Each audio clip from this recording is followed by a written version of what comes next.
Batman n'a pas toujours été ce héros sombre et sérieux qu'on connaît aujourd'hui. Il fut un temps où il avait des oreilles pliées, un répulsif anti-requin, et même des tétons sur son costume. Dans cette vidéo, je vais te montrer comment le Chevalier Noir est passé d'un agent secret maladroit à l'un des personnages les plus épiques du cinéma.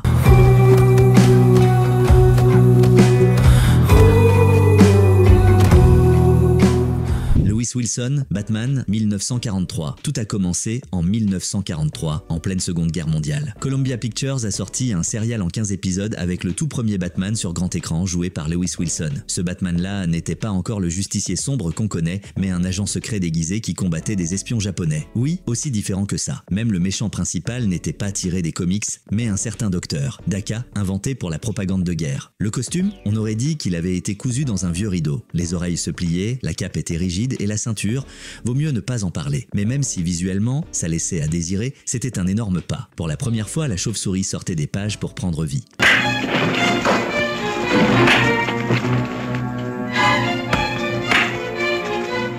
Robert Lowery, Batman et Robin, 1949. 6 ans plus tard, en 1949, Robert Lowery reprend le rôle dans Batman and Robin, un autre serial cinéma. Cette fois, Batman est officiellement accompagné de Robin, incarné par Johnny Duncan. Le duo affronte un méchant nommé le Magicien, un criminel génial avec un dispositif d'invisibilité. Le ton, toujours loin du Batman sombre. Il restait un détective costumé qui résolvait des crimes à coups de poing, et avec beaucoup de narration explicative. Le plus étonnant, c'est que malgré la haute technologie, Batman roulait encore dans une voiture normale, sans Batmobile, sans gadget et avec des costumes dignes d'Halloween. Cela dit, Robert Lowery avait plus de présence physique que son prédécesseur et on commençait déjà à voir une légère évolution du personnage. Adam West, Batman The Movie, 1966. Et puis, en 1966, est arrivé l'un des Batman les plus iconiques et extravagants, Adam West. Batman The Movie est la version ciné de la célèbre série télévisée, un vrai classique. Même si aujourd'hui, c'est surtout hilarant. Couleurs saturées, bagarres avec des bruitages écrits à l'écran comme Po, Bam.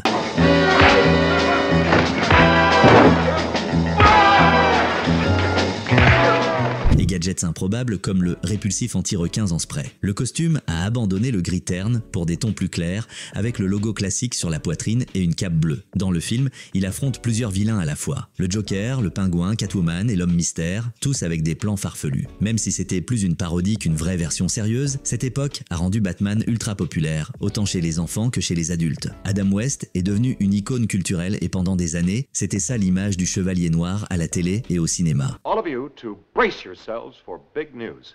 The biggest. Tell them, Robin. Michael Keaton, Batman, 1989 et Batman Returns, 1992. Après des années de comédie et de couleurs flashy, le changement radical est arrivé. Michael Keaton, dirigé par Tim Burton. Dans Batman, 1989, le personnage devient enfin sérieux, sombre, avec de vrais traumatismes. Au début, beaucoup de fans ont râlé, Keaton n'était ni musclé, ni intimidant. Mais il a suffi de le voir dans le costume noir, avec sa voix grave. I'm gonna tell all your friends about me. What are you? I'm Batman. Et son regard intense pour faire taire tout le monde. Le Joker, joué par Jack Nicholson, volait la vedette, mais Keaton restait imposant, veillant dans l'ombre. Le costume, une armure noire en caoutchouc avec le logo jaune, pétant. Fini les collants et les slips. Batman Returns allait encore plus loin dans le style gothique. Avec une Catwoman iconique, Michelle Pfeiffer, et un pingouin effrayant, Danny DeVito, on découvre un Bruce Wayne plus brisé, plus solitaire. Visuellement, les deux films ressemblaient à des contes sombres, avec un design incroyable et une Gotham City sortie d'un cauchemar hivernal. Cette période a défini le ton que beaucoup de Batman allaient en suivre pendant des décennies.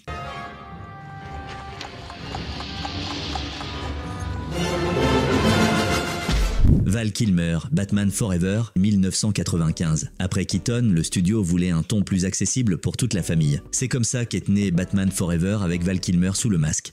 Cette version, c'était un peu comme une fête fluo à Gotham. Les décors brillaient, les costumes scintillaient et la ville ressemblait à un croisement entre un cirque et une boîte de nuit. Kilmer avait la carrure et la mâchoire parfaite pour le rôle, mais son jeu était plus stoïque, moins émotionnel. Il affronte l'homme mystère, Jim Carrey, et Double Face, Tommy Lee Jones, dans une histoire plus déjantée. Mais c'est aussi la première fois qu'on explore vraiment le traumatisme de Bruce Wayne, sa peur, la mort de ses parents et ce que ça provoque en lui. Le costume a changé plusieurs fois dans le film et l'un d'eux avait des tétons. Oui, pour la première fois, les costumes de Batman avaient des détails anatomiques franchement discutables. Malgré des critiques mitigées, le film a cartonné au box-office et Kilmer a laissé son empreinte. un Batman visuellement marquant mais un peu oublié. George Clooney, Batman et Robin, 1997. Et on arrive à ce que beaucoup considèrent comme le point le plus bas du Chevalier Noir au cinéma. En 1997, George Clooney, l'un des beaux gosses les plus populaires de l'époque, enfile la cape dans Batman et Robin, réalisé une fois de plus par Joel Schumacher. Mais cette fois, ça a complètement dérapé, littéralement. Couleurs criardes, blagues à répétition, costumes avec des tétons bien visibles, et même des cartes de crédit avec le logo de Batman. Clooney a essayé d'apporter du charme, mais son Batman était plat, sans tourment, sans mystère. Au lieu d'un chevalier noir, on aurait dit un oncle cool dans une convention de cosplay. Le méchant principal, Mr. Freeze, joué par Arnold Schwarzenegger qui balance des blagues glaciales. Everything freezes. You are not sending me to the cooler. Freeze where? Stay cool, bird boy. Can you be cold, Batman? Tout était tellement exagéré que le film est devenu une comédie involontaire. La critique l'a démoli, les fans l'ont détesté, et George Clooney a fini par s'excuser publiquement des années plus tard.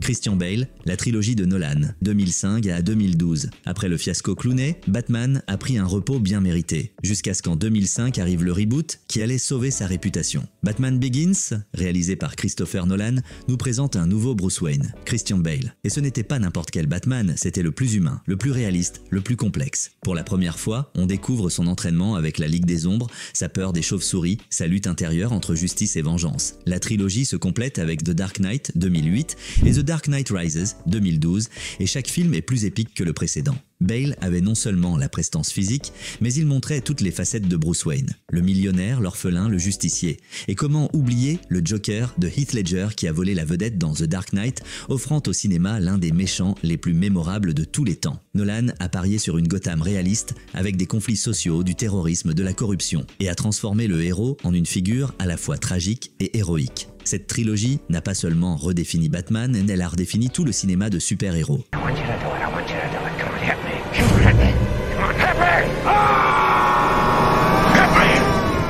Ben Affleck, Batman, Superman, 2016. En 2016, l'univers étendu de DC ramène Batman, cette fois interprété par Ben Affleck dans Batman v Superman, l'aube de la justice. Ce Batman-là est plus mature, plus brutal, plus désabusé, avec un costume tout droit sorti des comics de Frank Miller, The Dark Knight Return, et une carrure impressionnante. Affleck ressemble à un tank avec une cape. Mais ce qui a surpris, c'est sa version plus sombre.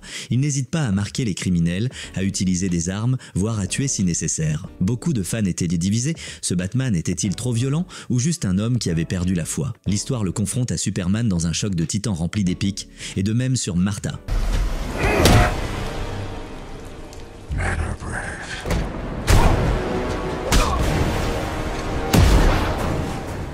La Ligue des Justiciers, 2017 et 2021. Dans La Ligue des Justiciers, son histoire continue. Et même si la version de 2017 a été critiquée, le Snyder Cut de 2021 nous a montré un Batman plus humain, décidé à se racheter et à rassembler les héros pour une cause plus grande. Affleck donne au personnage un ton plus tragique et fatigué, comme un guerrier qui a tout vu. Et même s'il n'a pas eu sa propre saga, son Batman a laissé une empreinte. Et de nombreux fans réclament encore un film solo.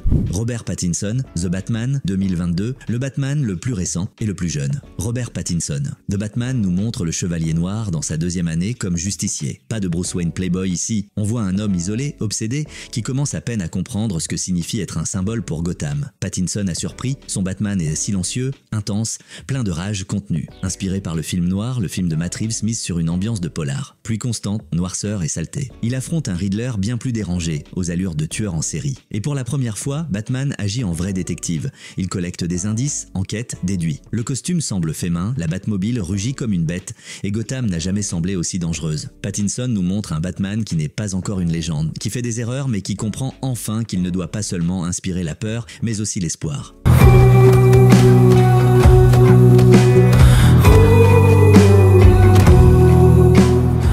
Robert Pattinson, The Batman Partie 2, 2027. Et oui, le Chevalier Noir revient encore une fois. Robert Pattinson sera de retour dans The Batman Partie 2 qui sortira en octobre 2026. Matt Reeves reste aux commandes et promet de nous plonger encore plus profondément dans l'obscurité de Gotham. Peu de détails pour l'instant, mais cette suite s'annonce plus intense, plus brutale, avec un Batman qui commence à comprendre ce que signifie vraiment être un symbole. On retrouvera aussi le Pingouin et peut-être de nouveaux méchants comme Poison Ivy, Mr. Freeze, ou même davantage du Joker. cher. Et voilà, des costumes à oreilles pliées aux armures imposantes et Batmobile rugissantes, Batman est passé par tout. Mais il a toujours su s'adapter. Quelle a été ta version préférée? Dis-le moi en commentaire. Et si tu as aimé cette vidéo, pense à liker, t'abonner et activer la cloche. On se retrouve dans la prochaine vidéo.